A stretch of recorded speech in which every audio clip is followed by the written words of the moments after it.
సంగారెడ్డి జిల్లా జహీరాబాద్లోని Deccan development society నిర్వహిస్తున్న 25వ పాత పంటల జాతర జనవరి 14న ఘనంగా ప్రారంభమైంది. న్యాల్కల్ మండలం వడ్డి గ్రామంలో సంక్రాంతి పండుగ రోజు జరుగుతున్న చిరుధాన్యాల జాతర ఉత్సవాన్ని ఐసీఏఆర్ డైరెక్టర్ షేక్ ఎన్ మీరా ప్రారంభించారు. ఈ సందర్భంగా ఆయన మాట్లాడుతూ చిరుధాన్యాలైన పాత పంటలకు మంచి రోజులు వచ్చాయని, అంతర్జాతీయంగానూ మంచి గుర్తింపు వచ్చిందన్నారు.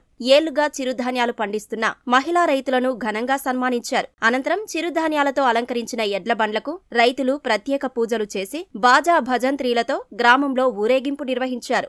జాతర ప్రారంభోత్సవ సందర్భంగా ఏర్పాటు చేసిన విత్తనాలు, సేంద్రియ ఉత్పత్తుల స్టాళ్లు ఆకట్టుకున్నాయి. కళాకారుల కోలాటం, ఆటలు ప్రత్యేక ఆకర్షణగా నిలిచాయి. పాత పంటల జాతరకు దేశంలోని వివిధ రాష్ట్రాలతో పాటు విదేశీ ప్రతినిధులు హాజరయ్యారు. ఒక రైతుల జాతర ఇది.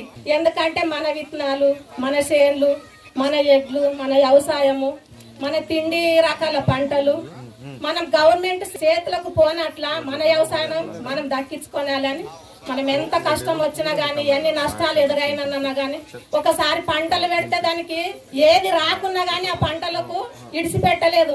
మన పెద్ద మనుషులు కావచ్చు, మనం కావచ్చు, మనకంటే చిన్న తరాల కోడళ్ళు కూడా అయినరు. మనం అక్కడ దాకా కూడా తీసుకొచ్చినాం. ఎందుకంటే ఈ పంటలలో చాలా బలం ఉన్నది. గవర్నమెంట్ విత్తనాలు ఇస్తారని పోతే కూడా గవర్నమెంట్ విత్తనాలు లైన్కు నిలబడాలి. లైన్కు నిలబడకపోతే మన షేర్లు బీడు పడతాయి. మళ్ళీ ఒకవేళ విత్తనాలు దొరికితే మొలుస్తాయో మొలవదు అన్న కూడా నమ్మకం ఉంటది. కాబట్టి మన పంటలది మనకు నమ్మకము, మన విత్తనాల మీద మనకు నమ్మకము, మన వ్యవసాయం మీద మనకు నమ్మకము. మన ఎద్దుగోదకు మేత దొరుకుతుంది, మనకు తిండి వస్తుంది, మన ఆరోగ్యాలు మంచిగా ఉంటాయి.